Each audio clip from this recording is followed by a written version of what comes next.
This call is now being recorded. आपण गेले 2 वेळा मला वाटतं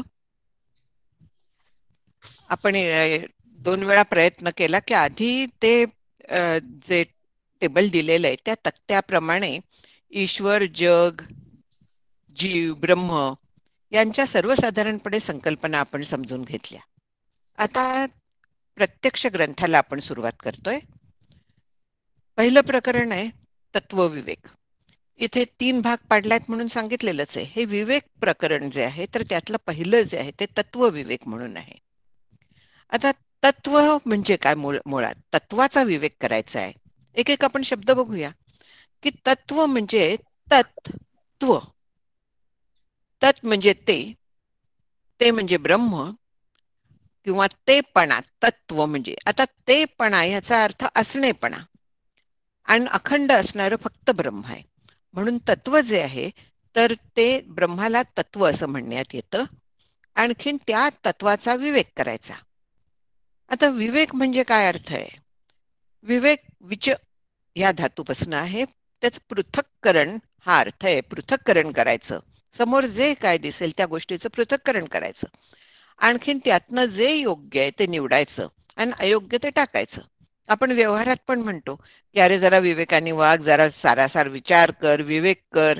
ह्या पद्धतीने आपण बोलत असतो. पण परब्रह्माच्या बाबतीत हा जो विवेक आहे हा नित्यानित्य विवेक किंवा आत्मानात्म विवेक, सारासार विवेक वगैरे अशा पद्धतीचे आहेत. पण सगळ्याचा अर्थ एकच आहे की जे नित्य आहे, जे सार आहे, जे आत्मतत्व आहे ते स्वीकार करायचा आणि जे अनात्म आहे, अनित्य आहे, असार आहे अशा सगळ्या देहासह जगाचा त्याग करायचा. त्याग करायचा म्हणजे त्यातलं सत्यत्व काढायचं. ते खरं नाहीये हे जाणून घ्यायचं. हे जे स्वरूप आहे हे एकमेव अद्वितीय आहे. वास्तविक पाहता आपण हे नेहमी बघतो की आपला जो मार्ग आहे तो अद्वैत वेदांताचा आहे. अद्वैत म्हणजे जिथे द्वैत नाही ते, म्हणजे जे एकमेव अद्वितीय आहे असं असं जे तत्व आहे ते तत्व मी आहे. ह्या आपल्याला निष्कर्षापर्यंत जायचं आहे. जीव आणि ब्रह्म यांचं ऐक्य हे आपल्याला ह्या ग्रंथाच्या माध्यमातून समजून घ्यायचं आहे. तर त्याच्यामुळे जे आपल्याला आता पाहायचा आहे तो तत्वाचा विवेक पाहायचा आहे. म्हणजे हे जे ब्रह्मतत्व आहे त्याला संवित असंही म्हणतात. त्याची पुष्कळ नावं आहेत. भा, भान, चेती, चिक्कार नावं ब्रह्माला दिलेली आहेत. म्हणजे असं म्हणायला नको की हे नाव आम्ही ब्रह्म फक्त नाव माहितीये, हे नाव कुठनं आलं. त्याची वेगवेगळ्या संदर्भांनी वेगवेगळी नावं आहेत. वास्तविक पाहता ब्रह्माला नावच नाहीये. वास्तविक पाहता ब्रह्मावरती आहेस असा सुद्धा आपण आरोप केलेला आहे. वास्तविक ब्रह्माला तू आहेस असं म्हणायला दुसरं काहीही नाहीये, कोणीही नाहीये. पण तरी देखील आपण खरे आहोत, जन्मलोय असं आपल्याला वाटतं म्हणून आपण म्हणतो की ब्रह्म आहे, आणखीन ते ब्रह्म मी आहे. ठीक आहे, आपल्याला ते स्वीकारूनच पुढे जायला लागतं. समर्थ म्हणतात की आधी मिथ्या उभारावे मग ते मोडून सांडावे. त्याप्रमाणे आधी हे मिथ्या उभारणी करायचे आणि नंतर मग त्याच्या मागच्या तत्वाचा आपण विचार करत जातो. हे जे तत्व आहे. बरं, आवाज लहान आहे तर मला वाटतंय मी हेडफोन काढते.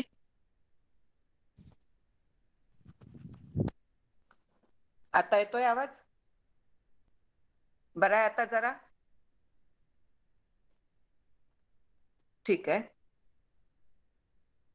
तेव्हा हे जे तत्व आहे मूळचं, तर ह्या तत्वाला आपल्याला तत्वाचा विचार करायचा असतो.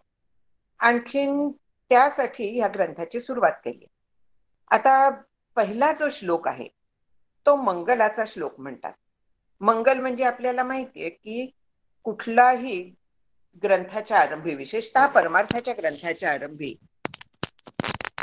मंगल करायची पद्धत आहे शास्त्रकारांची. आणि ह्या मंगल करण्याचं कारण असं आहे की शुभ कार्याला नेहमी स्मरण करावं ईश्वराचं. आपणही म्हणतो की ईश्वराचं स्मरण करायला हवं म्हणून. आणखीन ते स्मरण कशासाठी करायचं? 3 प्रकारांचं मंगल केलं जातं. एक आहे ते वस्तुनिर्देश रूप मंगल, दुसरं आहे ते नमस्क्रिया रूप आणि तिसरं आहे ते आशीर्वच रूप मंगल. आता मंगल करण्याचा मुळातला उद्देश हा आहे, मंगल म्हणजे कल्याण म्हणूया, ब्रह्मनिर्देश म्हणजे केवळ ब्रह्माचं नाव उच्चारलं, ओम वगैरे, तरी सुद्धा मंगल होतं. आता ब्रह्मसूत्राला अथ म्हणून शब्द उच्चारलेला आहे, अथा तो ब्रह्म जिज्ञासा म्हणून. अथ हा शब्दच मंगलवाचक आहे, तो ब्रह्माचा निर्देश नाही करत, पण त्या शब्दातच मुळात मंगल आहे, म्हणून तो मंगलमय सूचक असा तो शब्द उच्चारला तिथे. कुठचाही पारमार्थिक ग्रंथ घेतला तर सुरुवातीला अशा पद्धतीने नमस्कार केलेला आपल्याला आढळतो, किंवा वस्तूचं ओम म्हणा किंवा अशा पद्धतीने उल्लेख केलेला आहे. तो उल्लेख देखील मंगलमयच असतो. आणि याचा उद्देश असा आहे की ग्रंथ सफल व्हावा, पूर्णत्वाला जावा, उत्तम पद्धतीने व्हावा, आणखीन ह्या ग्रंथाचा जे तो ग्रंथ वाचतील त्यांना उपयोग व्हावा. त्या ग्रंथात जे फळ दिलेलं आहे शेवटी, तर ते फळ ह्या ग्रंथाचा अभ्यास करणाऱ्यांना मिळावं, हा त्याच्या मागचा उद्देश आहे, मंगल करण्याच्या मागचा. मग इथे मंगलाचरण जे केलेलं आहे, ते जो मी नेहमी श्लोक म्हणते, हा ग्रंथ आपण अभ्यासाला घेतल्यामुळे ह्या ग्रंथात जे मंगल केलेलं आहे, मंगलाचरणाचा श्लोक आहे, तो मी नेहमी घेते की नमश्री शंकरानंद गुरुपादांबु जन्मने, गुरुपाद अंबु जन्मने, सविलास महामोह ग्राह ग्रासैक कर्मणी. नमस्कार केलाय म्हणजे सुरुवातीलाच नमस्क्रियारूप मंगल केलाय. कोणाला केलाय? तर श्री शंकरानंद, ते कोण आहेत? गुरु आहेत.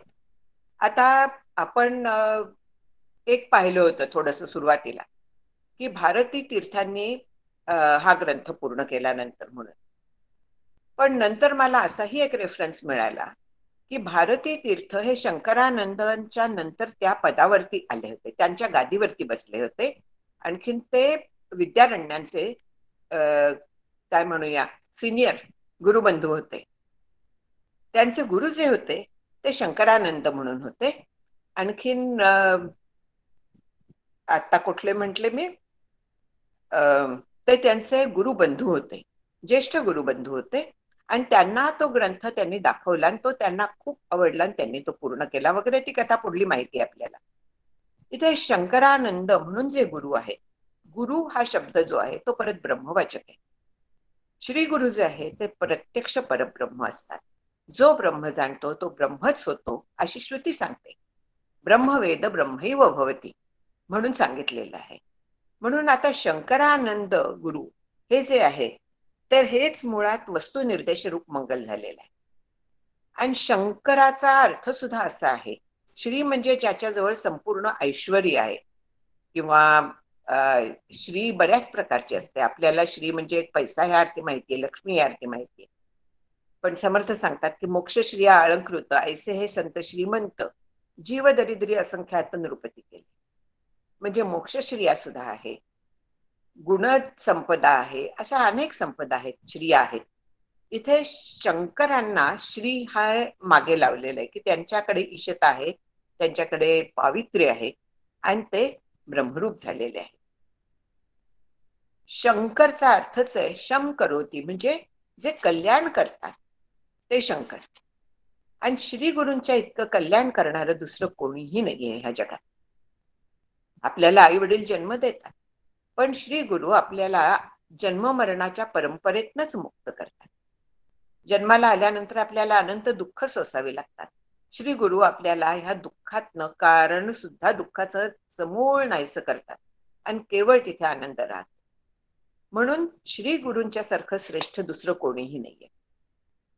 आणि त्यांचे पाद अंबू म्हणजे पदकमल, तर त्यांना नमस्कार करतायत. ते कसे आहेत? तर सविलास महामोह ग्राह ग्रास. सविलास म्हणजे पसाऱ्यासह, विलास म्हणजे विस्तार. ह्या जगाच्या संपूर्ण विश्वाच्या पसाऱ्यासह. तो पसारा कुठून आला? महामोहात न आलेला आहे. अनादि अयम मोह म्हणून शंकराचार्य म्हणतात. हा जो मोह आहे यालाच अविद्या असं दुसरं नाव आहे, अज्ञान असं नाव आहे. आणखीन हा जो मोह आहे, हा मोह काय करतो? तर आपल्याला आपल्या स्वरूपाचं ज्ञान होऊन देत नाही. आणखीन जे स्वरूप आहे त्याच्याऐवजी मी म्हणजे देह आहे अशा पद्धतीने आपल्याला तो भासायला लावतो, आपला असा निश्चय करून घेतो. हा मोह आहे.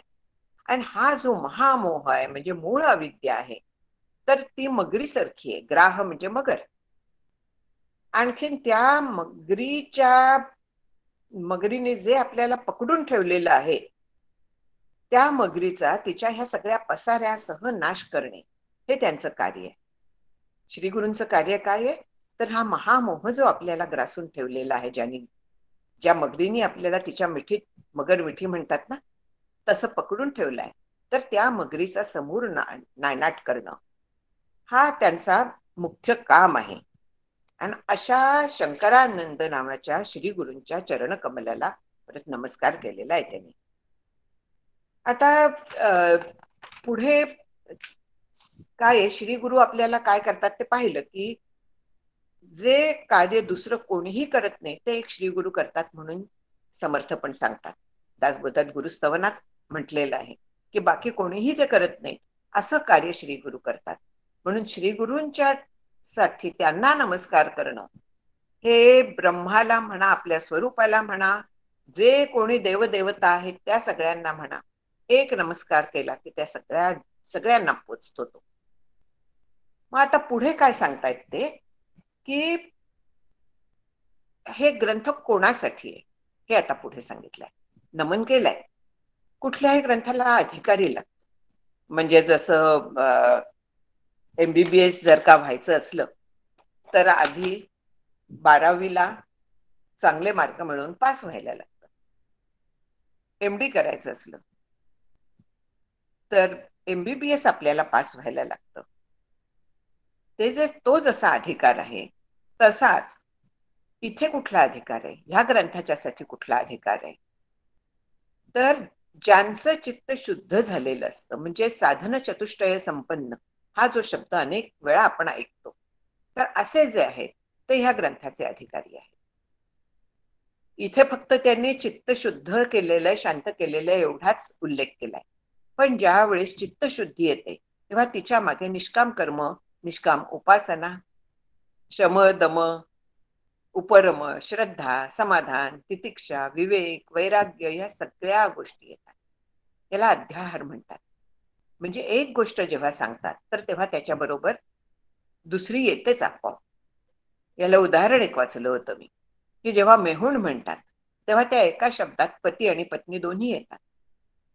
तसं एक हा शब्द उच्चारला की त्याच्यात समाधी षटक काय किंवा हे संपूर्ण साधन चतुष्टय संपन्नता येते. जेव्हा चित्त शुद्ध आणि शांत झालेलं ज्यांचं आहे त्यांनी निष्काम कर्म उपासना केल्याशिवाय ते होत नाही. अशांना तत्वाचा बोध व्हावा यासाठी ह्या तत्वाचा विवेक केला जातोय. विवेक केला जातोय म्हणजे ह्या तत्वातलं मगाशी जे म्हटलं की आत्मा काय, अनात्मा काय, जीव काय आहे, ब्रह्म काय आहे आणि जीवच ब्रह्म कसा आहे हे आता ते सांगणार आहेत. तर त्याच्यासाठी पहिल्यांदा अद्वैत कसं आहे ती सुरुवात केलेली आहे. ब्रह्म कसं व्यापून आहे ती सुरुवात केलेली आहे. याच्यामध्ये काय सांगितलेलं आहे की आपण आत्ता जागे आहोत असं मी धरतीये. माझ्या आवाजाने बऱ्याच जणांना झोप येते, पण आत्ता आपण जागे आहोत, नुकतीच सुरुवात झालेली आहे. तर जागृतीत आपल्याला अनेक विषय कळतात, अनेक विषय ऐकतो, पाहतो, स्पर्श करतो, चाखतो, अनेक असतात विषय. आता मला हा ग्रंथ इथे समोर दिसतोय, डोळ्यांनी मला ते छापलेली अक्षरं दिसत आहे, मी स्पर्श करते, एकीकडनं मला मी बोलते ते ऐकू येत आहे. हे सगळे आहेत, हे बरोबर आहे. पण आता मला दिसतंय म्हणजे काय होत आहे, मला हा ग्रंथ इथे आहे असं ज्ञान होत आहे. मला शब्द ऐकू येत आहे म्हणजे ह्या शब्दांचं मला ज्ञान होत आहे. ग्रंथाला मी स्पर्श करते म्हणजे स्पर्शाचं मला ज्ञान होत आहे. ज्ञान वेगवेगळ्या इंद्रियांनी वेगवेगळी होतात, हे बरोबर आहे. पण ज्ञान हा तत्व जर का आपण विचार करायला लागलो, शांतपणे बसावं, आणखीन विचार करावा की अशा पद्धतीने 5 इंद्रियांनी जी ज्ञान होतात ती ज्ञान म्हणून याची वेगवेगळी असतील, पदार्थ वेगळे असतील, त्याचा स्वरूप आपल्याला वेगळ्या पद्धतीने भासेल. एकच आंबा असतो नाकाला त्याचा स्वाद जाणवतो, हाताला स्पर्श जाणवतो, डोळ्यांना त्याचा रूप जाणवतं, जिभेला चव जाणवते. हे जे सगळे आहेत, तरी देखील ही सगळी ज्ञान आहेत की नाही. जरी प्रत्येक इंद्रियाला वेगळं ज्ञान होत असलं तरी ज्ञान हे ज्ञानच आहे. कसलंही म्हटलं, शब्दाने होणारं ज्ञान आहे, स्पर्शाने होणारं ज्ञान आहे. ज्ञान ह्या ज्ञानाच्या स्वरूपात काहीही कधीही फरक होत नाही. कुठल्याही इंद्रियांचं असून दे, कधीचंही असून दे. आता हे जागृतीचं झालं की ज्ञान ह्या स्वरूपात फरक पडत नाही. त्याला म्हणतात की संवित जी आहे तर ती ह्या सगळ्यात एकरूप आहे, ती त्याच्यात भेद होत नाही. ज्ञान हे परब्रह्माचं म्हणजे संवितचं स्वरूप आहे. त्याच्यात कुठेही काहीही फरक पडत नाही, कसलंही ज्ञान असलं तरी. संवित एकरूपानं भिद्यते, हे पालुपद आहे इथे 2-3 ह्या श्लोकांचं. संवित तत्र न भिद्यते हे जे म्हटलेलं आहे ते कितीही कशाही फरक असला तरी जागृतीतल्या विषयातला जे संवित आहे त्याला फरक पडत नाही. याला श्रुती म्हणते प्रतिबोध विदितम मतम अमृतत्वम हि विंदते. म्हणजे प्रत्येक होणाऱ्या ज्ञानामागे तो जो ज्ञान स्वरूप आहे ते आहे तिथे. त्यामुळे ही साधनाला फार एक उपयोगी गोष्ट आहे की ज्या वेळेस आपल्याला कसलंही ज्ञान होत असतं, कसलंही होऊन दे ज्ञान, जे काही ज्ञान होतं त्या ज्ञानाच्या मागे ते ज्ञान तत्व आहे, संवित आहे, आणखीन ती एक रूप आहे, तिच्यात कुठेही काहीही फरक नाही. हे प्रत्येक होणाऱ्या ज्ञानाच्या वेळेस जर का आपल्याला लक्षात आलं तर आपल्याला आपोआप ब्रह्माचं अनुसंधान राहतं. फार मोठं साधन आहे हे. आणखीन आपल्याला ह्या सगळ्या ग्रंथातनं शेवटी आपला एम लक्षात ठेवायचा आहे की आपल्याला काय बघायचं आहे, जीव ब्रह्मैक्य ह्याचा आपल्याला विचार दृढ करायचा आहे. आणि त्याच्यासाठी हा विचार जो आहे की जागृतीत होणारं जे जे ज्ञान आहे तर ते ज्ञान तत्व एकच आहे आणि तेच ब्रह्म आहे, ते मी आहे. आता स्वप्नाचं काय होतं मग? स्वप्नात पण आपल्याला ज्ञान होतच, आणि जसं ज्ञानेंद्रियांनी जागृतीत ज्ञान होतं 5 ज्ञानेंद्रियांनी, तसं स्वप्नात पण होत असतं. तिथेही 5 ज्ञानेंद्रियांनीच होता. स्वप्नात पण मी म्हणून एक कोणीतरी तिथे व्यक्ती निर्माण झालेली आहे. जरी ती सत्य नसली तरी देखील तिथे निर्माण झालेली आहे. थोडासा इथे आपण स्वप्नाचा हवा तर विचार करूया. कारण स्वप्न जे आहे तर ते शेवटी काय आहे, शास्त्र असं सांगतं की आपल्या कंठामध्ये हिता नावाची एक नाडी आहे, अत्यंत सूक्ष्म नाडी आहे. आणखीन त्या नाडीमध्ये मन हे सगळं स्वप्नातलं विश्व निर्माण करतं. आता त्या एवढ्याशा अत्यंत केसाच्या सहस्र भागा इतकी सूक्ष्म नाडी जी आहे तिच्यात हिमालय सुद्धा बसणं शक्य आहे का? प्रत्यक्ष अशक्य आहे. मनच ते सगळ्या गोष्टी स्वतः बनत असतं. माझं जे तिथे अस्तित्व आहे, मला जे कळतंय की मी बघतीये हिमालय, ती मी सुद्धा तिथली मनानेच निर्माण केलेली आहे. ती खरी आहे का? अजिबात शक्य नाहीये. मी रात्री झोपलेली आहे, आणखीन तिथे दिवसा मी हिमालय बघतीये, ते खरं असणं शक्य नाहीये. पण तरी देखील ते मला दिसतं, आणखीन ज्या वेळेस मी ते बघत असते स्वप्नात त्यावेळेस मला ते खरं वाटत असतं. याचा अर्थ काय आहे? जोपर्यंत बघतीये स्वप्न तोपर्यंत ते खरं वाटतं, पण जागं झाल्यानंतर कळतं की ते खोटं होतं, मिथ्या होतं. त्याला अनिर्वचनीय म्हणतात. खरंही नाहीये, खोटंही नाहीये. जग तसंच आहे, हेही लक्षात घ्यायचं. आपण परत आता स्वप्नातल्या ज्ञानाकडे वळूया. स्वप्नात जी मी असते तर त्या मीला असंच 5 ज्ञानेंद्रियांनी ज्ञान होत असतं. म्हणजे स्वप्नात ज्ञान आहे आणि तिथेही ज्ञान ह्या स्वरूपात अजिबात भेद नाहीये. कुठच्याही इंद्रियांनी जरी झालं तरी तिथेही ज्ञानच आहे. आता स्वप्नातले विषय अस्थिर असो, काही असो, पण तिथे विषय असतात आणि ते आपण खरे मानून चालतो स्वप्नात असेपर्यंत. त्यांचं आपल्याला ज्ञान होत असतं. जेव्हा ज्ञान होत आहे तेव्हा ते ज्ञानरूप तत्व जे आहे, ज्याला संवित म्हणतात, ज्याला ब्रह्म म्हणतात, ज्याला आत्मा म्हणतात, ज्याला कुटस्थ म्हणतात, अनेक अनेक नाव आहेत. 14 ब्रह्मांचा समास समर्थांनी लिहिलेला आहे. तर ही जी आहे ही सगळी आपल्याला जरी वेगवेगळी दिसत असली, स्वप्नात दिसतायत, जागृतीत दिसतायत, तरी तिथे ज्ञान असतं. आणि हे ज्ञान जे आहे तर हे ब्रह्मरूप आहे, ब्रह्मच आहे, कारण ब्रह्म ज्ञानरूप आहे. ते ज्ञानरूप असल्याशिवाय आपल्याला कोणालाही कसलंही ज्ञान होणं शक्य नाही. त्या ज्ञानरूपाच्या अधिष्ठानावरती आपल्याला सगळी जगातली ज्ञान होत असतात. आता जागृती आणि स्वप्नात ज्ञान असतं, पटतं आपल्याला.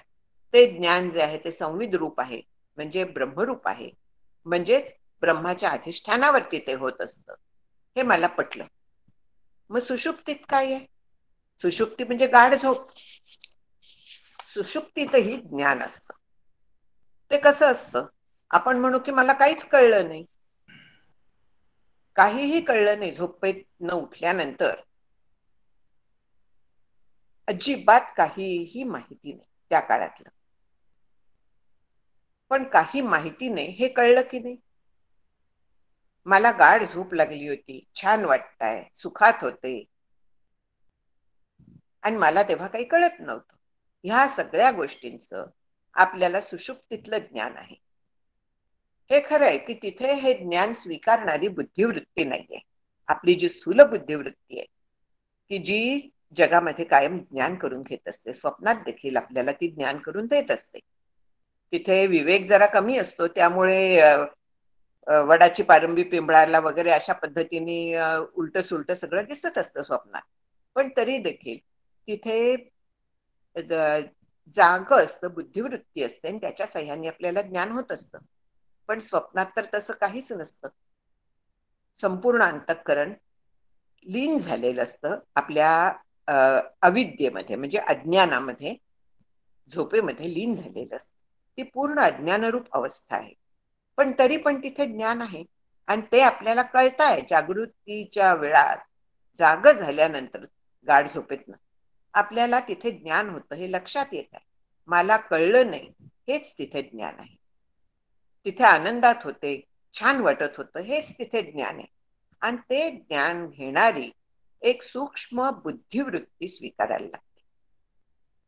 कारण जर का तिथे बुद्धिवृत्ती स्वीकारली नाही, अंतःकरणाचा स्वीकार केला नाही, तर मग आठवतं कोणाला आहे की मला काही कळत नव्हतं म्हणून, मी आनंदात होते म्हणून. ती कळत नाही म्हणून तिला अज्ञात म्हणतात. आणि लक्षात येत नाही, केवळ त्याच्यावरती संस्कार रूपाने आपल्याला दुसऱ्या दिवशी आठवतं, म्हणून तिला अज्ञात सूक्ष्म बुद्धिवृत्ती असं नाव आहे शास्त्राने दिलेलं. हे नाव लक्षात ठेवायला हवं, कारण समाधीत देखील हीच बुद्धिवृत्ती आनंदाचा संस्कार घेत असते. समाधीतनं व्युत्थान पावल्यानंतर ज्याला तो प्रत्यक्ष अनुभव आलेला आहे, तर त्याला त्या आनंदाचा, प्रचंड आनंदाचा संस्कार बुद्धीवरती असतो. आणि तिथे हीच अज्ञात सूक्ष्म बुद्धिवृत्ती स्वीकारलेली आहे, ती आनंदाचा संस्कार घेते. पण इथे याचा अर्थ काय आहे की सुषुप्तीत पण ज्ञान आहे. ज्या अर्थी मला आठवतं त्या अर्थी तिथे पण ज्ञान आहे. म्हणजे तिथेही मला त्या ब्रह्मरूपाच्या किंवा माझ्या आत्म्याच्या सत्तेवरती, कुटस्थाच्या सत्तेवरती ज्ञान होत आहे. आणि ज्ञान हे तत्व जे आहे ते एकच आहे. तिन्ही अवस्थांमध्ये ज्ञान नावाचं जे तत्व आहे त्याच्यात कुठेही काहीही भेद नाहीये. आणि ते माझं स्वरूप आहे. ते माझं स्वरूप जे आहे ते सतरूप आहे, चिद्रूप आहे, आणि आनंद रूप आहे. सद्रूप आहे म्हणजे अस्तित्व आहे, चिद्रूप आहे म्हणजे ज्ञानरूपता आहे, आणि आनंद रूप आहे म्हणजे केवळ आनंद आहे. फक्त हे सगळे प्रकट नसतात, एवढं लक्षात घेऊया. पुढे त्याचा सगळा उहापोह येणार आहे. इथे एवढं लक्षात घ्यायचं की तिन्ही अवस्था ही जी संवित आहे ती ज्ञानरूपांनी असतेच, कायम आहे. ती ज्ञानरूपांनी कुठच्याही अवस्थेमध्ये तिन्ही अवस्थात संवित आहे, आणि त्याच्यात कुठेही काहीही फरक नाही. आपण पाहिलं की कुठच्याही पदार्थाचं ज्ञान असलं तरी ज्ञान हे ज्ञानच असतं, त्याच्यात काही भेद नसतो. मग आता एवढं आपण पाहिलं की तिन्ही अवस्थात असतं. मला काल काहीतरी ज्ञान झालं, आज पण मला ज्ञान होत आहे, बरोबर आहे. काल ज्ञान झालं होतं, आज पण होता. काल मी हा ग्रंथ वाचला होता, आज आता त्याच्यानंतर पुढे मी वाचायला सुरुवात करते. म्हणजे मला ज्ञान काल पण होतं, आज पण आहे, उद्या पण असणार आहे. कितीही महिने जाऊत, कितीही वर्ष जाऊत, हा जो माझा ग्रंथ आहे हा 2007 साली घेतलेला आहे. मग तेव्हापासनं आता कुठे आलो आपण, 20 नाही तरी 15 वर्ष उलटली तरी देखील मला कळत आहे की मला ह्या ग्रंथाचं ज्ञान होत आहे. तेव्हाही होत होतं, आत्ताही होत आहे. कितीही काळ गेला तरी हे होतच राहणार आहे. लहानपणची मला आठवण आहे म्हणजे तेही मला ज्ञान आहे, तरुणपणातलं मला ज्ञान आहे, आजचं ज्ञान आहे, भविष्यकाळ काहीतरी आहे हेही मला ज्ञान आहे. सगळं हे जे आहे म्हणजे अनंत काळ गेला तरी ज्ञान हे तत्व जे आहे त्याच्यात कुठेही काहीही फरक पडत नाही. तत्वविवेक आपण बघतोय, हे जे तत्व आहे, चिद्रूपता आहे, चित म्हणून जे आहे त्याच्यात कुठेही काहीही कधीही फरक नाहीये, हे लक्षात घ्यायचं. आणि ही जी आहे ही स्वयंप्रभा म्हटलेली आहे. तिला उदय नाही, अस्त नाही, जन्म नाही, नाश नाही. आपण पाहिलं होतं की ब्रह्म जे आहे, सुरुवातीला जे तक्ता पाहिला त्याच्यात ब्रह्म अज आहे एवढं आपण पाहिलं होतं. अज म्हटल्यामुळे अमर आहे म्हणायला लागतं वगैरे, तर हे आपण पाहिलं होतं. आणि ही जी एकमेव आहे तर तिला जन्म द्यायला कोण आहे? कोणीच नाहीये. आपली आपण जन्माला येते का?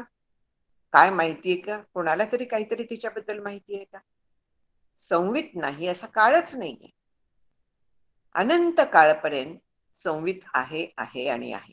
शास्त्र सांगतं की केवळ एक ह्या काय ते श्रुती आहे पहा की इदमग्रे आसीत म्हणून, सदैव सौम्य इदमग्रे आसीत. केवळ सत ह्या सगळ्याच्या आधी होतं.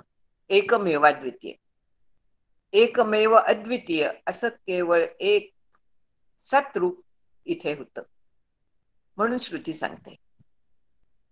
आता म्हणून म्हटलंय की काळ कितीही गेला तरी संवित जी आहे तिला जन्म नाही, नाश नाही, आणि ती स्वयंप्रकाश आहे. आता स्वयंप्रकाश म्हणजे काय? ज्ञानेश्वरीतली पहिलीच ओवी जी आहे त्याच्यात हा शब्द आहे, जय जय व शुद्धे उदारे प्रसिद्धे स्वसंवित्ती वगैरे अशा तऱ्हेच काहीतरी, मला आता आठवत नाही, विसरते मी फार. पण स्वयंप्रकाश, स्वयंप्रभा अशा पद्धतीचे हे शब्द आहेत. याचा अर्थ काय आहे? ती स्वतःची प्रकाशित आहे. म्हणजे काय आहे? तर ती निरपेक्ष ज्ञान आहे. ती ज्ञानरूप आहे. तिला जाणण्यासाठी बाकी कसलीही गरज नाही. आपण बघतो की आपल्याला कुठचाही पदार्थ जाणण्यासाठी इंद्रियांची गरज असते, प्रकाश लागतो तिथे. समजा प्रकाश नसला तरी स्पर्शाने का होईना, शब्दाने का होईना, आपल्याला काहीतरी तिथे माध्यम लागतात. त्याच्याशिवाय आपल्याला जगातल्या कुठल्याही गोष्टीचं ज्ञान होऊ शकत नाही. तसं इथे नाही. दिवा बघण्यासाठी दुसरा दिवा न्यायला लागतो का? तोच दिवा बाकीच्यांना प्रकाशित करतो. तसं या संवितचं आहे की तिच्या प्रकाशात बाकीचं सगळं दिसतं, पण तिला जाणायला कसलीही गरज नाही. ती स्वयंप्रकाश आहे, स्वयंप्रभा आहे. अशी ही संवित आहे. संवित एषा स्वयंप्रभा म्हणून म्हटलेलं आहे. आणखीन तिला अनेक पद्धतीने ज्ञान आपल्याला होतं असं आपण म्हणतो, पण तिच्या ज्ञानरूपात बदल होत नाही. कितीही ज्ञान जरी वेगवेगळं झालं तरी त्या सगळ्याच्या मागे ही संवितच फक्त आहे. आणि संवित एक रूपा न भिद्यते, संवित एषा स्वयंप्रभा वगैरे पद्धतीने याचं वर्णन ह्या ग्रंथात केलेलं आहे. की अशी ही जी संवित आहे ती मग कोण बघतं? एकमेव अद्वितीय आहे असं आपण म्हणतो, म्हणून ती अनुभव रूप आहे. ब्रह्म होऊ न ओळखावे म्हणून समर्थ म्हणतात. जसं आपल्याला इंद्रियांच्या सहाय्याने ज्ञान होतं तसं ब्रह्माचं ज्ञान नाही होऊ शकत, कारण ती आत्ता जसं म्हटलं स्वयंप्रकाश आहे. तीच तिची प्रकाशित आहे, अखंड प्रकाशित आहे. तिच्या प्रकाशात आपल्याला सगळं दिसतं, जसं दिव्याच्या प्रकाशात दिसतं तसं. पण दिवा हा लौकिक प्रकाश आहे, सूर्य हा लौकिक प्रकाश आहे, संवित अलौकिक प्रकाश आहे. आणखी दिव्याचा प्रकाश सुद्धा आपल्याला संवितच्या प्रकाशात दिसतो. लक्षात घ्यायचं की दिव्याचा प्रकाश पाहिला आपल्याला दुसऱ्या दिव्याची गरज नाही, बरोबर आहे, पण संवितची गरज आहे. संवित आहेच तिथे, संवित आहे म्हणून आपल्याला दिव्याचा प्रकाश कळतो. कळतो म्हणजे दिव्याच्या प्रकाशाचं आपल्याला ज्ञान होतं. आणि ज्ञान होतं ह्याला कारण मी संवित रूप आहे, चिद्रूप आहे, म्हणून ते ज्ञान होतं. ही जी संवित आहे ती आपली आपल्याला प्रकट करते असं कठोपनिषदात म्हटलंय. प्रकट करते म्हणजे काय? अवतार जसे येतात तसे प्रकट करते का? सो कॉल्ड साक्षात्कार जो असतो, मला असं असं दिसलं, श्रीराम मला माझ्या समोर प्रकट झाले वगैरे, अशा पद्धतीने साक्षात्कार नसतो. हा साक्षात होणं हा साक्षात्कार आहे. प्रत्यक्ष ब्रह्मरूप होणं हा तो साक्षात्कार आहे. आणखीन म्हणून संवित अनुभव रूप असं म्हटलेलं आहे. स्वयंप्रभा जी आहे ती स्वतःला प्रकाशित करते. म्हणजे साधक जेव्हा ब्रह्मरूप होतो, ज्या वेळेस तो सगळ्या वृत्तींना विसरतो, ज्या वेळेस तो बाकीचं सगळं बाजूला ठेवतो, त्यावेळेस तो त्या संवितशी, त्या परब्रह्माशी, स्वतःच्या स्वरूपाशी एकरूप.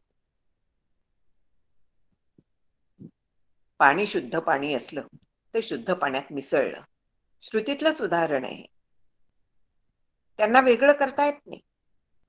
तसं आपण जर का आपल्या स्थूल सूक्ष्म कारण देहांना विसरून पलीकडे गेलो, आणखीन ब्रह्मरूप जर का झालो, तर आपल्याला तो अनुभव प्रत्यक्ष येतो.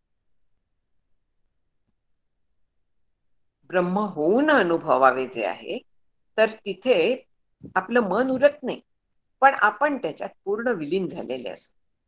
आणि त्याला साक्षात्कार म्हणतात. त्याला संवित अनुभव रूप आहे असं इथे म्हटलेलं आहे. संविदेशा स्वयंप्रभा जे म्हटलेलं आहे ते ह्या अर्थाने म्हटलेलं आहे की ब्रह्म प्रत्यक्ष होऊन आपल्याला अनुभवायचं आहे. आणि त्यासाठी काय करायला लागतं? तर स्थूल सूक्ष्म कारण देह जे आहेत, 3 देह, त्या सगळ्यांचा निराश करायला लागतो. कारण देह म्हणजे अज्ञान. त्या अज्ञानाचा निराश करण्यासाठी अशा तऱ्हेचे ग्रंथ असतात. स्थूल देहाचा निराश करायला लागतो. म्हणजे मी स्थूल देह नाही, हे जो आपण पहिल्या त्या तक्त्यात विचार केला होता, तर तो करायला लागतो. सूक्ष्म देहाचा आपण त्या तक्त्यात विचार केला होता की मन, बुद्धी, चित्त, अहंकार म्हणा किंवा इंद्रिय म्हणा, ही सगळी पंचमहाभूतांची आहेत आणि म्हणून ती म्हणजे मी असणं शक्य नाही, हे सगळे आपण विचार केलेले होते. जेव्हा ह्या विचारांनी आपण त्या सगळ्याच्या पलीकडे जातो, आणखीन सोहम भावावरती आरूढ होतो, तर सोहम म्हणता म्हणता ती जी सोहमकार झालेली आपली अंतःकरण वृत्ती असते, सूक्ष्म बुद्धिवृत्ती असते, ही अज्ञात नाहीये, ही ज्ञात आहे, सूक्ष्म झालेली आहे. त्या वृत्तीला केवळ सोहमचं भान असतं. आणि ती वृत्ती ज्या वेळेस त्या सोहमशी एकरूप होते, तर तेव्हा त्याला स्वयंप्रकाश ते जे आहे ते स्वतःला प्रकट करतं असं म्हणण्यात येतं. फक्त प्रकट होणं हे बघायला तिथे आपण शिल्लक राहत, तिथे साधक शिल्लक राहत नाही. तिथे केवळ आनंद आहे, ज्ञानरूपता आहे, सद्रूप सच्चिदानंद जे आहे तद्रूपता आहे तिथे. आणि ही जी संवित आहे, ही जे ज्ञान आहे, हे जे शुद्ध ज्ञान आहे, जे कशावरही अवलंबून नाहीये. आपण पाहिलं की पदार्थांत वेगळे असले तरी देखील ज्ञानतत्व तेच आहे. म्हणजे हे ज्ञानतत्व कशावर पण अवलंबून नाही, त्याचं ते स्वतंत्र आहे. आणि ते स्वतंत्र असल्यामुळे त्याच्या प्रकाशात आपल्याला सगळं ज्ञान होतं. असं हे तत्व असल्यामुळे तेच तत्व मी आहे, म्हणजे आत्मा जो आहे तो संवित रूप आहे, म्हणजे तो ज्ञानरूप आहे, हे लक्षात घ्यायचं. आता आपल्याला हे माहिती आहे की मी जाऊ नये असं कायम वाटतं. मला एकदा एका खूप वृद्ध स्त्रीने, मी तेव्हा एवढे वृद्ध नव्हते, पण तेव्हा मला प्रश्न विचारला होता की ज्योत्स्ना म्हणे, मला कळतंय की मी म्हातारी झाली आहे, पण तरी मला आत्मा असं कसं काय वाटतंय की मी अजून म्हातारी नाहीये, मी तरुणच आहे, मी जेवढी होते तेवढीच आहे, असं मला कसं काय वाटू शकतं? त्या स्त्रीला मोठा प्रश्न पडला होता आणि त्यांनी तो विचारला हाच आश्चर्य आहे खरं सांगायचं तर. असा विचार कोणी करत नाही फारसा. मग त्यावेळेस एक्सप्लेनेशन काय असतं की जे माझं आत्मतत्व आहे, मी जी आहे खरी, तिला जन्म मरण नाहीये, ती आहे आहे आणि आहे. त्यामुळे जरी देह म्हातारा झाला तरी मी म्हातारी होत नसते. ह्या देहात जी आहे तीच दुसऱ्या देहात जाते. असे अनेक देह बदललेले आहेत. तुवा घेतील जन्मांतर वगैरे समर्थ सांगतात. अनेक जन्म घेतलेले आहेत. ते कोणी घेतले? माझ्या जीवाने घेतले. पण त्या जीवाच्या बरोबर जीवाच्या घटकांमध्ये आत्मतत्व आहेच ना. आपण पाहिले होते घटक की बुद्धीत पडलेलं आत्म्याचं प्रतिबिंबन आत्मा, असे 3 मिळून जीवत्व आहे. जीव जो होतो, जीवाचे घटक हे आहे. म्हणजे आत्मतत्व हा जीवाचा घटक आहे. मग जीव जेव्हा एका देहातनं दुसऱ्या देहात जातो तेव्हा आत्मा तिथे आहेच. वास्तविक तो जात नाही, आत्मा जात नाही, येत नाही. मी समजा एक भांड घेतलं आणि हे भांड रिकामं आहे असंच्या असं मी बाहेर नेलं, घराच्या बाहेर घेऊन गेले. भांड्यात इथे आकाश आहे. बाहेर गेल्यानंतर आकाश आहे की नाही? आहेच आकाश. मग असं झालंय का की मी खोलीतलं आकाश बाहेर जाऊन नेलं आणखीन तिथे ओतलं म्हणून? असं अजिबात नाहीये. आकाश तत्वात न मी ते भांड इथून तिथे नेलं. आकाश तत्व इथे जे आहे तेच बाहेर आहे. त्याच्यात कुठे काही फरक नाहीये. त्या भांड्यात मी आणून ओतलेलं नाही. तसा जीव जो आहे, बुद्धी जी आहे, वासना देह ज्याला म्हणतात, तो ह्या देहातनं त्या देहात गेला. त्याच्यात चिदाभास आहे. पण आत्मतत्व जे आहे ते सगळीकडे व्यापूनच आहे. बरोबर आहे? तो जो आत्मा आहे तो मी कायम असावं असं वाटतं. आणखीन मी नेहमी चांगलं असावं, मला लोकांनी चांगलं म्हणावं वगैरे वगैरे जे आपल्याला सगळं वाटतं, ह्याला कारण आपलं आत्म्यावरती प्रेम असतं. कोणी जर का नावं ठेवली, वाईट का वाटतं? मला नावं ठेवली. मला नावं ठेवलेली का नाही आवडत? कारण मी चांगलं असावं, माझं माझ्यावरती प्रेम आहे. आत्महत्येचे विचार का येतात? मला ते सहन होत नाही म्हणून. मी आनंदात असायला पाहिजे. म्हणजे जो आत्मा आहे तो जसा चिद्रूप आहे तसाच तो आनंद रूप आहे. मी सतत असावं असं मला वाटत असतं. ते माझ्यावरच्या प्रेमामुळे असतं. मी जावं असं मला कधीही वाटत नाही. अनेक कथा आहेत अशा तऱ्हेच्या की देवा मला घेऊन जा म्हणताना देव जर का आला तर नाही, जरा मला अजून माझ्या नातवाचं लग्न बघायचं आहे, अशा पद्धतीने विचार केला जातो. म्हणायला लाख म्हणतील, पण प्रत्यक्षात जर का जायची वेळ आली तर जायला नको असतं. ह्याला कारण आत्म्यावरचं जे प्रेम आहे ते देहावरती आपण आरोपित करतो. आणखीन आत्मा जाणार वगैरे हे जे आहे त्याच्याऐवजी आपण देह जाणार म्हणजे मी जाणार असं धरून चालतो. म्हणून देह आपल्याला जायला नको असतो. म्हणून देह आपल्याला चांगला हवा असतो. ह्याला कारण ते जे आत्मतत्व आहे ते सतरूप आहे, म्हणजे ते कायम आहे, ते चिद्रूप आहे. म्हणून मला सारखं ज्ञान करून घ्यायची इच्छा असते आणि ते आनंद रूप आहे. आणि त्याच्यावरचा जो त्याच्या आनंदासाठी आपण सगळं करत असतो. जगातल्या आपण सगळ्या गोष्टी जर का पाहायला गेलो तर स्वतःला सुख व्हावं, आनंद व्हावा म्हणूनच असतं. सुख आणि आनंद याच्यात थोडा फरक आहे. सुख म्हणजे जे विषयांच्या माध्यमातून मिळतं, कशाच्या तरी माध्यमातून, कोणाच्या तरी मुळे असं जे मिळतं त्याला सुख म्हणतात. आणि जो कशावरही अवलंबून नसतं, आत्म येत असतो, त्याला आनंद म्हणतात. ब्रह्म आनंद रूप आहे. तिथे यांची माऊलींची ओव्या आहेत काही की तैसे हृदय जे प्रसन्न होये तरी दुःख कैसे के आहे, तेथ अपैसी बुद्धी राहे आत्मस्वरूपी, अमृताचा निर्झरू प्रसवे जयाचा जठरू, तया क्षुधे तुळशीचा आडदरू कहीची नाही. हे का म्हटलेलं आहे की अमृताचा निर्झर आतमध्ये वाहतोय त्याला तहान भूक लागणार आहे का? तसं हृदय ज्याचं प्रसन्न झालेलं आहे, प्रसन्न म्हणजे प्रसाद ज्याला आत्मस्वरूपाचा मिळालेला आहे, म्हणजे ज्याला जीव ब्रह्म एक त्याचा अनुभव आलेला आहे, तिथं दुःख कशाला राहणार आहे? कारण तो आनंद रूप आहे, परमानंद रूप आहे आत्मा. म्हणून हे तो अखंड आनंदाचा झरा वाहत असतो आशांच्या ह्याच्यात, आणि म्हणून प्रसन्नता तिथे असते. तिथे दुःख औषधाला सुद्धा नसतं. ह्याला कारण ही प्रसन्नता आहे, ह्याला कारण जी संवित आहे तीच आनंद आहे, तीच सद्रूप आहे, आणि ते तत्व मी आहे, हा आहे. आपल्याला देहाशी तादात्म्य असल्यामुळे दुःख भोगायला लागतं. नारद मुनींची गोष्ट आहे छांदोग्यात, की नारद मुनी चालले होते आणि शोक जरा होता त्यांना झालेला, आणि रस्त्याने जाताना त्यांना सनत कुमार, सनातन, सनंदन वगैरे जे चौघ मानसपुत्र होते, नारदांचे मोठे बंधू म्हणूया, तर ते आनंदाने अगदी जाताना दिसले. त्यांना आश्चर्य वाटलं. त्यांनी थांबवलं आणि विचारलं की तुम्ही इतक्या आनंदात कसे काय? त्यांनी प्रतिप्रश्न केला की तू काय काय शिकलायस? नारदांनी सांगितलं 14 विद्या, 64 कला वगैरे सगळी त्यांनी यादी वाचली. आपल्याला 2 कला मिळवताना मुश्किल आहे, 14 विद्या तर सोडा, एखादी विद्या मिळवताना सुद्धा आपल्याला कठीण असतं. हे सगळं नारदांना अवगत होतं. इतकंच नाही तर ते भक्तही होते, पण तरी देखील त्यांचा शोक संपलेला नव्हता. त्याच्यावरती सनत कुमारांनी उपदेश केला की ह्या अशा केवळ ज्ञानाने तुला हा आनंद मिळणार नाहीये. त्यांचा उपदेश जो आहे तो यद्वै भूमातच सुखम अल्पे सुखम नास्ती.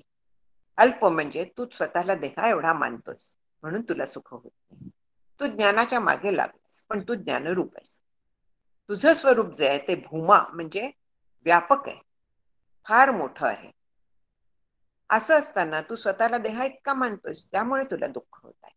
ती तुझी भावना सोड, आणि तू आनंद रूप आहेस, व्यापक आहेस, चिद्रूप आहेस, कायम आहेस, हे तू लक्षात घे, म्हणजे तू पण आनंद रूप होशील. आता देह जो आहे तो कधीतरी नव्हता, आता आहे, पुढे जाणार. तसं परब्रह्म नाहीये. मग जे जाणार आहे त्याच्याबद्दल प्रेम आपल्याला ठेवायचं का जे कायम आहे त्याच्याबद्दल प्रेम आहे? जे स्वतः आनंद रूप आहे तर त्याच्याच मागे आपण लागणार. हे आनंद रूप जे आहे हे एकमेव अद्वितीय ब्रह्म आहे. फक्त आत्मा हाच प्रेमाचा विषय आहे, त्याच्या शिवाय दुसरा प्रेमाचा विषय नाही. आपल्याला लाख वाटतं की माझा अमुकवर प्रेम आहे, तमुकवर प्रेम आहे. जोपर्यंत अनुकूल असतात तोपर्यंत प्रेम असतं. हे कटू सत्य वाटतं आपल्याला, पण सत्य आहे. आत्मनस्तु कामाय सर्वम प्रियम भवती म्हणून श्रुती सांगते.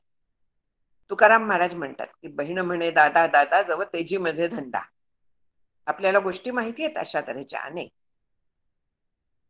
आज देखील जर का मुलगा देवटा निघाला तर कशाला हा जन्माला आला असं वाटतं की नाही? आधी ज्याच्याबद्दल अतिशय प्रेम होतं. ते गजानन महाराजांच्या चरित्रात एक कथा वाचली होती की कुष्ठरोगी घरातल्या लोकांनी बाहेर काढलं, बरा झाल्यानंतर त्याला न्यायला. म्हणजे ह्याचा अर्थ काय आहे? जे कोण असतं ते नेहमी स्वतःच्या सुखासाठी आपल्याला प्रिय असतं. डोळे उघडे ठेवून जर का आपण विचार केला तर हे सत्य आहे. याचा अर्थ असा नाही की आपण दुसऱ्यांवरती प्रेम करत नाही, खरोखरी प्रेम करतो, पण ते जे प्रेम आहे ते आत्म्यासाठी असतं हे विसरतो आपण. आणि आपण देह म्हणजे तो असं धरून चालतो, देह म्हणजे मी असं धरून चालतो. पण आत्मतत्व जे आहे ते सगळीकडे एकच आहे. आणि आपलं प्रेम जे असते ते त्या आत्म्यावरती असतं, स्वतःच्या. आणि त्याच्या म्हणजे स्वतःच्या आत्मस्वरूपासाठी आपण आनंद स्वरूप आहोत म्हणून त्याच्या आनंद स्वरूपावरती प्रेम असतं, पण आपण ते देहावरती असं धरून चालतो. मी देह सत्य असं धरून चालतो. म्हणून आत्मा सुखरूप आहे आणि त्या सुखरूपावरचं प्रेम हे खरं आहे. हा विषय स्पष्ट अगदी सांगितलेला आहे बृहदारण्यकात. याज्ञवल्क्यांनी मैत्रीला उपदेश केला. ती कथा अशी आहे की याज्ञवल्क्य जेव्हा संन्यास घ्यायला निघाले तेव्हा त्यांना 2 पत्नी होत्या, कात्यायनी आणि मैत्री. तर त्यांच्याकडे मोठं गुरुकुल वगैरे होतं, श्रीमंत होते आजच्या भाषेत. तर त्यांनी सगळ्याच आपली प्रॉपर्टी दोघींच्यात वाटून द्यायला निघाली. त्यातल्या कात्यायनीने स्वीकार केला, ठीक आहे. मैत्रिणीने विचारलं की ह्याच्यातनं मला सुख मिळणार आहे, ह्याच्यातनं मला कायमचं सुख, कायमचा आनंद मिळणार आहे का? त्याच्यावरती याज्ञवल्क्यांनी सांगितलं नाही.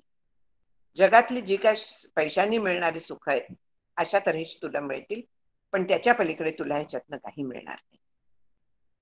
त्याच्यावरती मैत्रिणींनी त्यांना उपदेश करायला सांगितलं. आनंदरूप मी कशी होईल, माझ्या आयुष्याचं सार्थक कसं होईल. आणि तिथे त्यांनी उपदेश केला की बाकीच्या सगळ्यांच्या वरची ममता सोड. ममत्व सोडायचं आहे. आपलं प्रेम जे असतं ते वेगळं असतं, ममत्व वेगळं असतं. माझेपणा जो आहे, आसक्ती जी आहे ती टाकायची, प्रेम टाकायचं नसतं. आणि हे तू टाक. त्याच्यासाठी त्यांनी आत्मनस्तु कामाय सर्वं प्रियं भवति, नवारे पत्युः कामाय पतिः प्रियो भवति, आत्मनस्तु कामाय पतिः प्रियो भवति वगैरे उपदेश आहे. की पती तुला जो प्रिय होता तो तुझ्या स्वतःसाठी होता, पतीसाठी नव्हता. त्याची सेवा करत होतीस, ती स्वतःसाठी करत होती, त्याच्यासाठी नव्हती. तुला बरं वाटत होतं म्हणून. हा सगळा उपदेश त्यांनी स्वतः केलेला आहे त्याच्या पत्नीला. आणि नंतर तिला प्रत्यक्ष त्याप्रमाणे ज्ञान झालं. तिने तसा प्रयत्न केला आणि तिला ते ज्ञान झालं. ती पण आनंदरूप झाली. म्हणजे आनंदरूप आत्माच प्रेमाचा विषय आहे. आणखीन आपण आनंदरूप आहोत एवढं सगळं लक्षात घ्यायचं. म्हणजे आत्मा जो आहे तो सच्चित आनंदरूप आहे आणि तो मी आहे, परब्रह्म तसं आहे. हे एवढं लक्षात घ्यायचं. साधारणतः 10 श्लोक झालेले आहेत. आपण याच्यानंतर कोणाला काही प्रॉब्लेम असला तर, शंका असली तर 10-1 मिनिटं ठेवतो आपण. गेल्या वेळेस मी विसरले होते, पण आत्ता मला आठवण करून दिलेली आहे आणि आत्ता झालेली आहे मला. तर आत्ता आपण हे पाहिलं की परब्रह्म कसं आहे, सच्चिद आनंद रूप आहे. आणखीन आपल्याला जे काय ज्ञान होतं ते संपूर्ण ज्ञान जे आहे तर ते त्याच्या प्रकाशातच होत असतं. आणि ते कुठच्याही अवस्थेत, कुठच्याही काळात, कधीही, अगदी कुठेही कायम आहेच. हा विचार केला. आणखीन ते तत्व जे आहे ते मी आहे, सच्चिद आनंद रूप आहे, हा आपण विचार केला आत्ताच्या ह्याच्यात. पुढल्या वेळेस आता 11 पासून सुरुवात करू. हरिओम.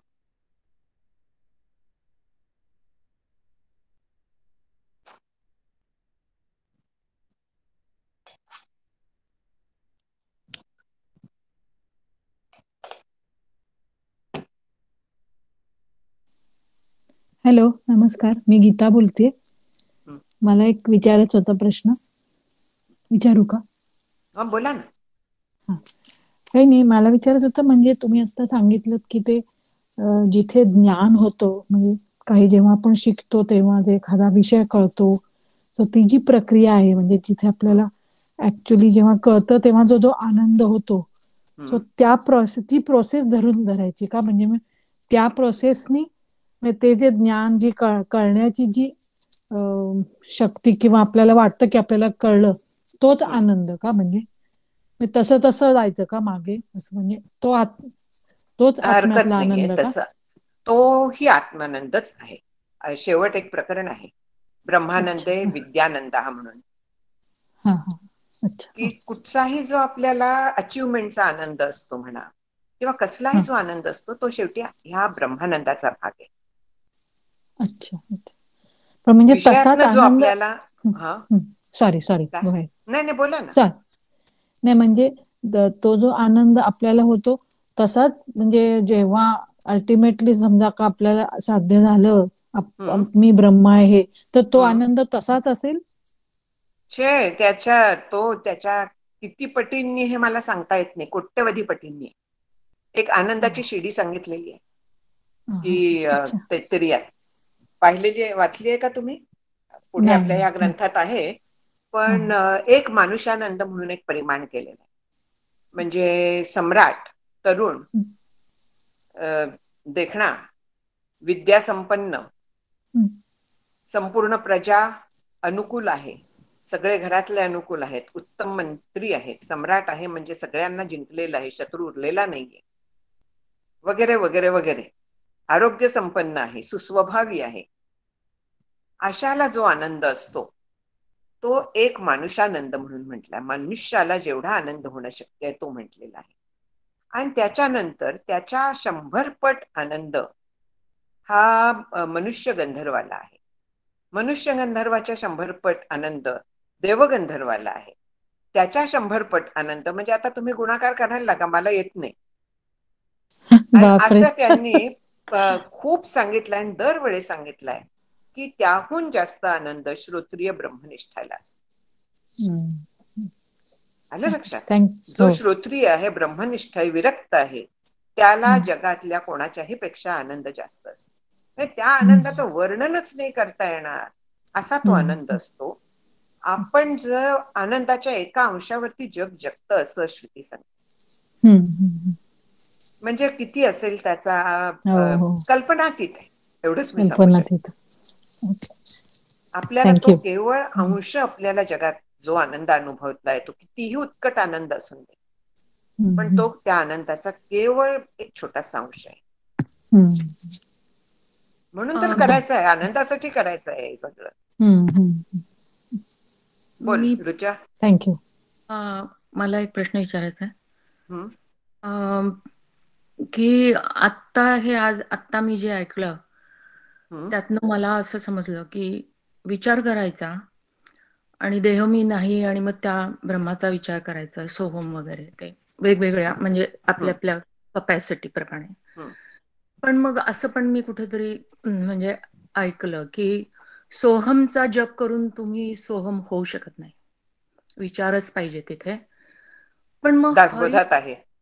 पण हरी बोल हरी बोल, हरी हे पण एक आत्म्याचंच नाव आहे, सोहमचंच नाव. बरोबर आहे. मग फरक काय? मुक्ता सांगतेस का?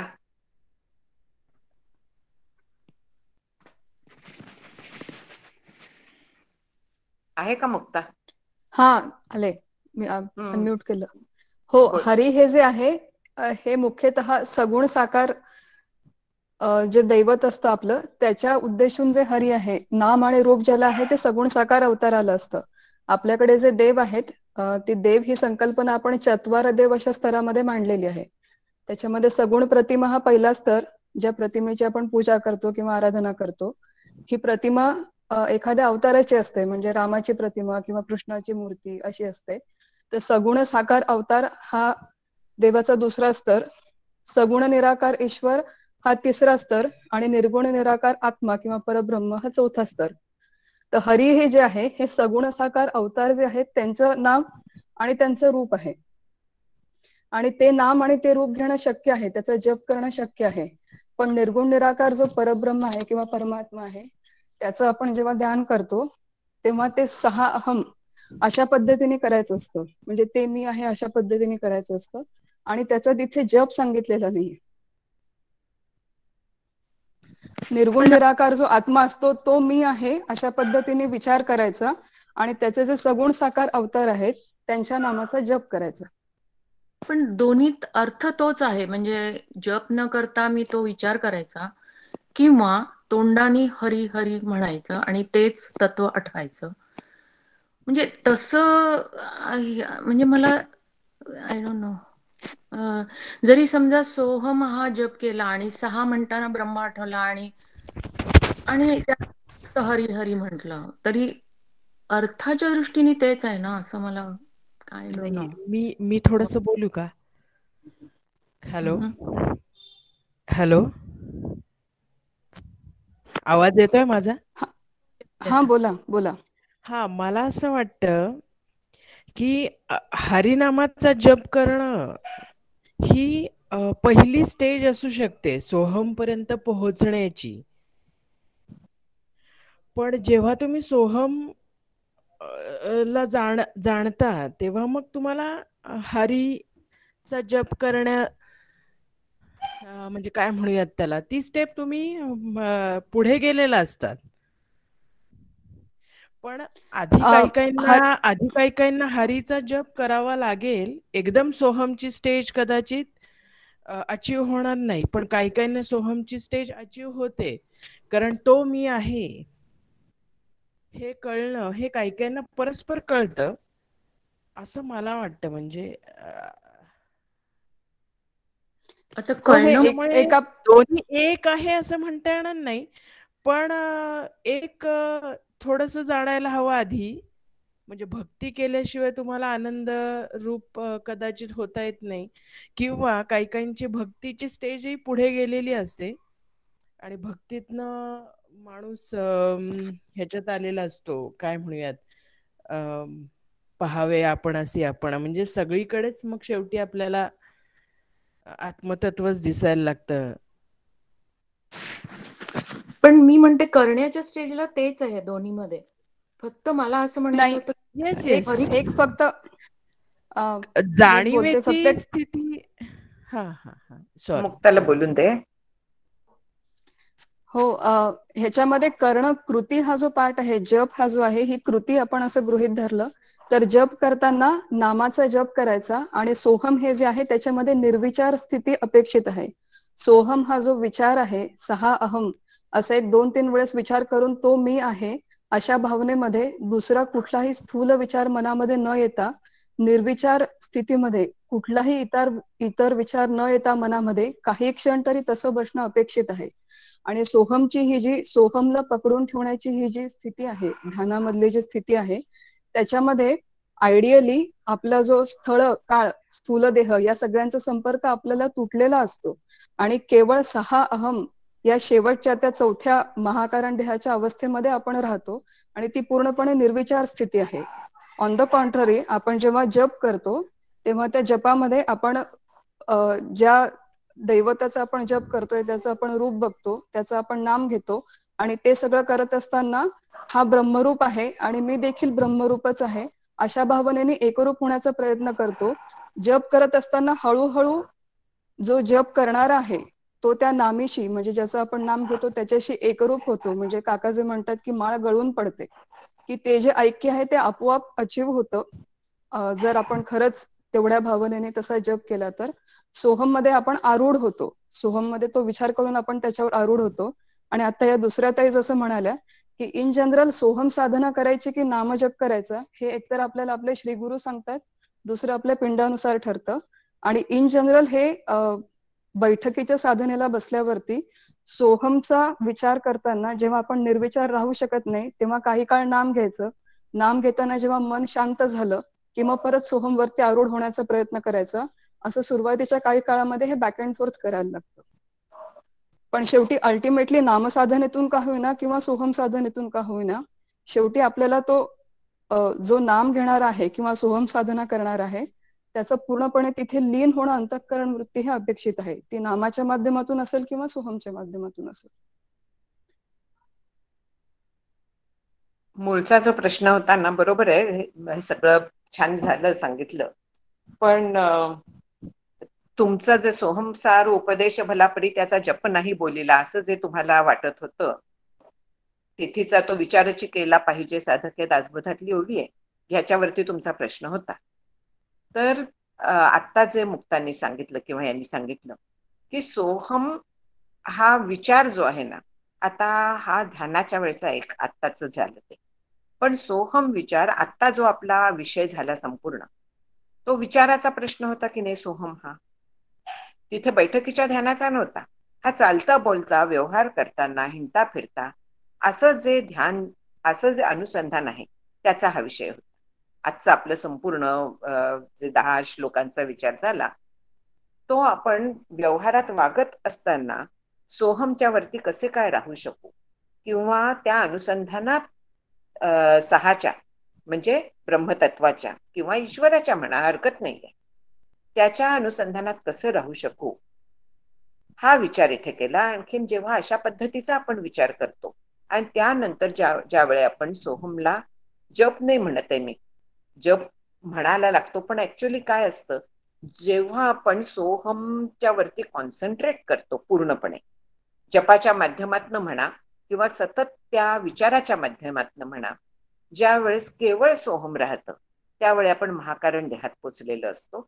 आणि महाकारण देहातनं गुरुकृपेने आपला अहम तिथला आधी नाहीसा होतो आणि मग सहा फक्त शिल्लक राहतो. आणखीन तो देखील शेवटी आपल्या मनातनं पूर्णपणे लय पावतं, पूर्ण ब्रह्मरूप होतं.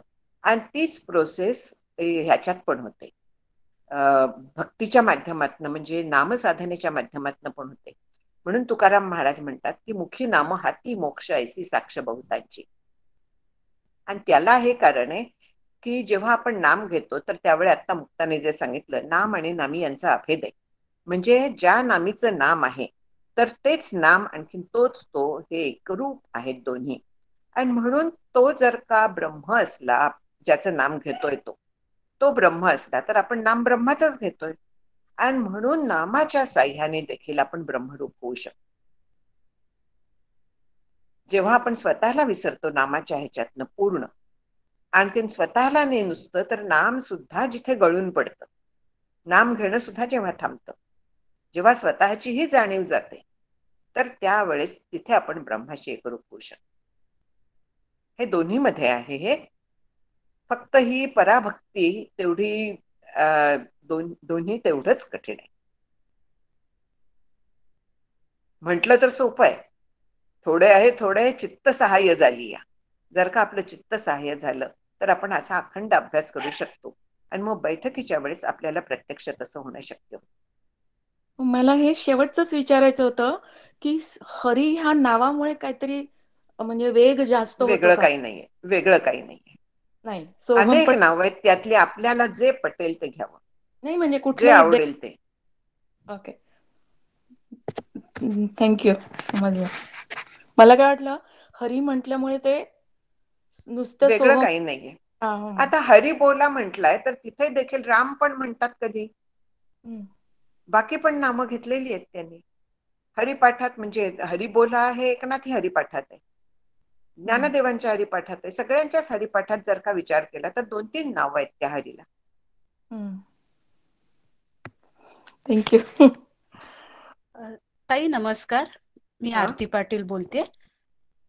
मला असं विचारायचं होतं की आपण म्हणालात की आपल्याला कायम असावं असं जे वाटतं ते आपण आत्मस्वरूप असल्यामुळे, पण आपण नेहमीच असा उल्लेख केला जातो की मला देह आहे हेच भान कायम असतं, कायम मी त्या देहाच्या याच्यातच वावरत असते.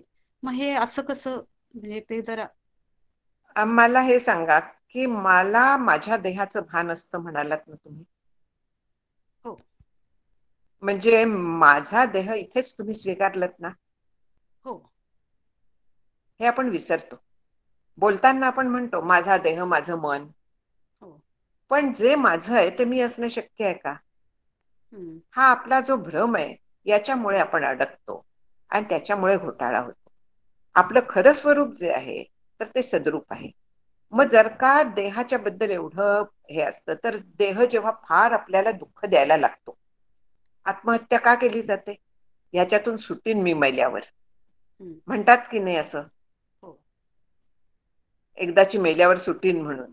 याचा अर्थ सुटणारं कोणीतरी आहे ना तिथे, ते भान असतं आतमध्ये कुठेतरी, ते नक्की माहिती आहे, पण तरी देखील आपण देहाला मी म्हणून समजून चालतो.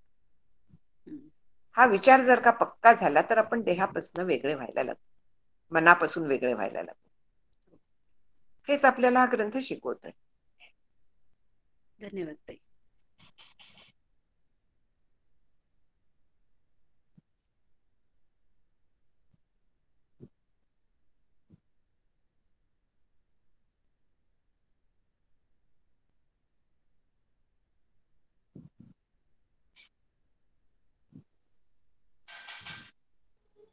थोडक्यात आपण जे हे उपकरण जसे असतात ते आपण नावेनी जात, म्हणजे बस एखाद्या याच्यावर नाव टाकतो आणि मग त्या नावेनी आपण मग पाण्यातून जातो, मग ते उपकरण सोडून देतो आपण. थोडक्यात असंच आहे ना हे, म्हणजे एक एक सुटत जातं, एक एक सुटत जातं. अगदी बरोबर आहे. फक्त काय असतं की आपलं हे सुटलं आहे हे आपोआप व्हायला पाहिजे, आपण सोडायचं नसतं. हा बरोबर. आपल्याला भ्रम असू शकतो माझं सुटलंय म्हणून, हा ते गळून पडतं. गळून पडणं, बरोबर. धन्यवाद. त्यामुळे करत राहणं हे जास्त चांगलं असतं, न सुटलंय असं धरून.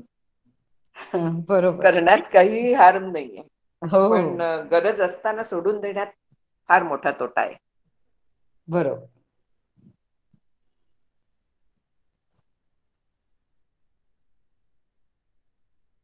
झालं, थांबायचं आहे. हॅलो, हा, एक विचारू का प्रश्न? उशीर झालाय थोडा तरी. बोला. श्रीरंग फाटक बोलतोय पुण्याहून. आपण जेव्हा म्हटलं की ज्ञान हे सगळं एकच आहे किंवा एकरूप आहे, इतर विषयांमधनं होणारं, व्यवहारात होणारं किंवा आता या साधनेच्या पश्चात येणारं, तर याच्यात काहीतरी व्हायला माझं अस्तित्व असतं तिथं. म्हणजे मला झालं असं जे वाटतं, तर शेवटचा जो टप्पा आहे त्याच्यात जे झालं वाटायला मी नसतो, तर मग त्याचं मूळ स्वरूप म्हणजे हा कळलं नाही, हा आस्पेक्ट नीट. शेवटचा ते ज्ञान आणि हे ज्ञान एकरूप आहे म्हटल्यावर मग त्याची सांगड घालता आली नाही की कसं काय ऍबस्ट्रॅक्ट वाटतंय फार.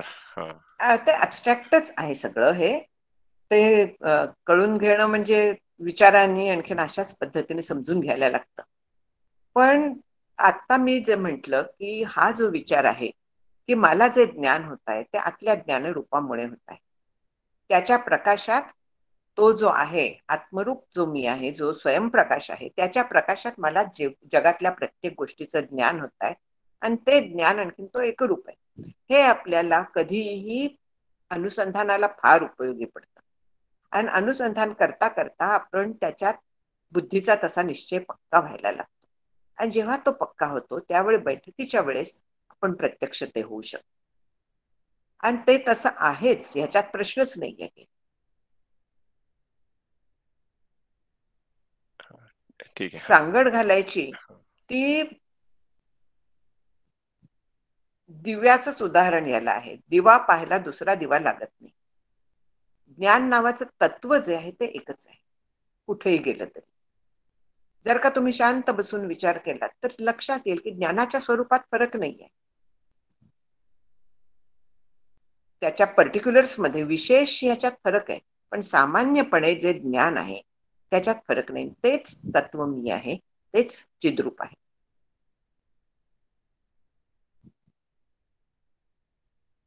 अच्छा, म्हणजे आहेच ते आणि इतर याच्यात फक्त उलगडतं थोडस, असं समजून घेतलं तर ठीक आहे. त्याचा विचार करायला लागतो बस. आणखीन ह्या पद्धतीने म्हणजे शांत बसून ह्या पद्धतीने विचार करून बघा. ज्ञान झालंय, ज्ञान झालंय, ज्ञान झालंय, त्याच्यात कुठेतरी काहीतरी भेद आहे का? जिभेला होणारं ज्ञान काय, कानांना होणारं ज्ञान काय? ज्ञानच आहे ते, आणि ते तत्व आहे त्याच्या मागे, म्हणून ते ज्ञान असतं. अच्छा, ठीक आहे, धन्यवाद.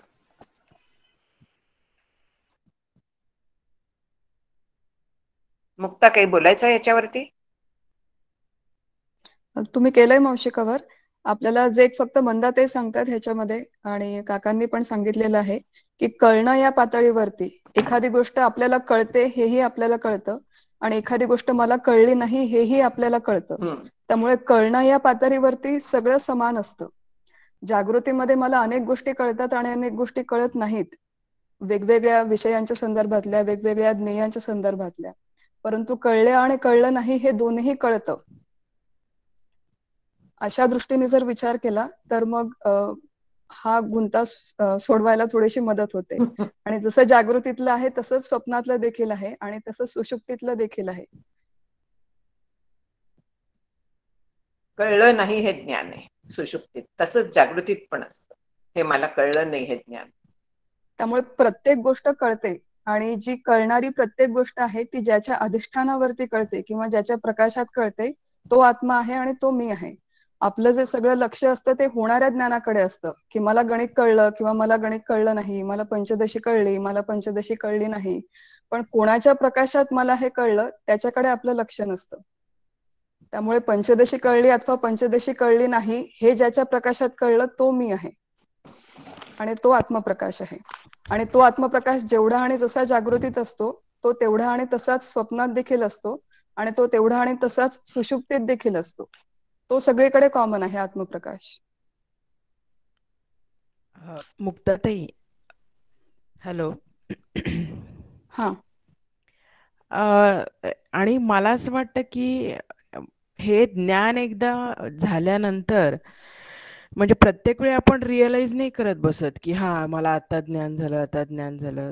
ते मग एकदा आपण त्या ज्ञानमार्गाला लागलो की मला असं वाटतं मग म्हणजे आपण उरतच नाही. म्हणजे आपण जे आता आहोत असे काय म्हणूयात आपल्या अवेअरनेस मध्ये आहोत ते राहतच नाही मला वाटतं. मग आपण ब्रह्मरूप झालेलो असतो. त्याच्यामुळे ते ज्ञान होत असतं नसतं होत, मग नंतर काही फरक पडतो किंवा पडत नाही, असं काही स्थिती उरत नाही असं मला वाटतं. असं होतं का?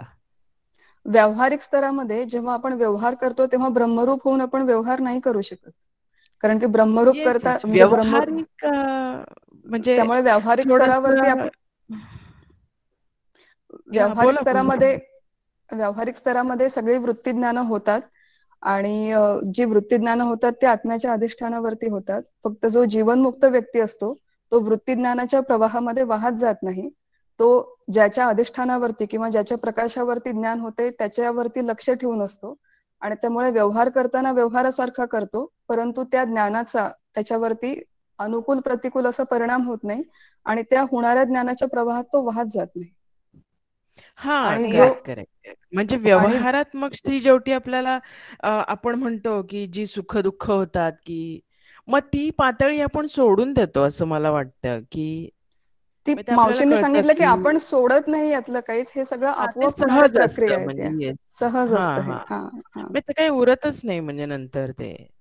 हा, म्हणजे आता जसं एखादा फोन की माझ्याकडे आयफोन आहे म्हणून मला हे आयफोनचं ज्ञान झालं किंवा हा आयफोन आहे आणि अँड्रॉइड आहे. आयफोन बघितल्यावर मला छान वाटतं आणि अँड्रॉइड बघितल्यावर मला कमी छान वाटतं.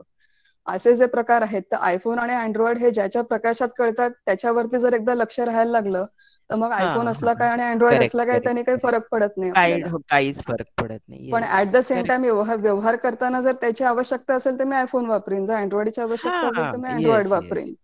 परंतु त्याच्यामुळे जे सुख दुःख होतात आणि अनुकूल प्रतिकूल प्रतिक्रिया होतात त्या न होता अधिष्ठानाकडे कायम लक्ष राहतं आपलं. याला मुख्य कारण लक्षात घ्या की हे सगळं मिथ्या आहे, पटलेलं असतं, हे खरं नाहीये. हे जेव्हा पटतं तर त्यावेळेस ह्या कसलाही परिणाम होत नाही आणि त्यावेळेस ही जीवनमुक्तता येते. मग त्यावेळेस देहही सत्य नाहीये, आणखीन देहासाठी ज्या गोष्टी जमा केलेल्या आहेत त्याही सत्य नाही. त्यामुळे आलं काय गेलं काय. हो, करेक्ट. त्याला बाध म्हणतात. चला थांबायचं.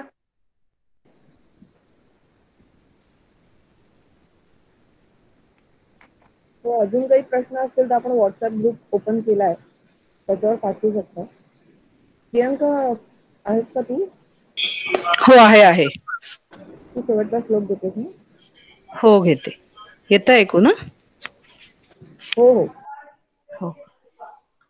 भावी पूर्ण कृपा गुरो मजवरी, प्रार्थित भावे तुला, वारी सर्व अरिष्ट नेऊनिलया, संमोह जो वाढला, अज्ञानांध जनांसी मुक्त करुनी, शांती पदी बैसवी, विनती हीच असे न मागत तुझे, भक्ती तुझी ही हवी. सद्गुरुनाथ महाराज की जय.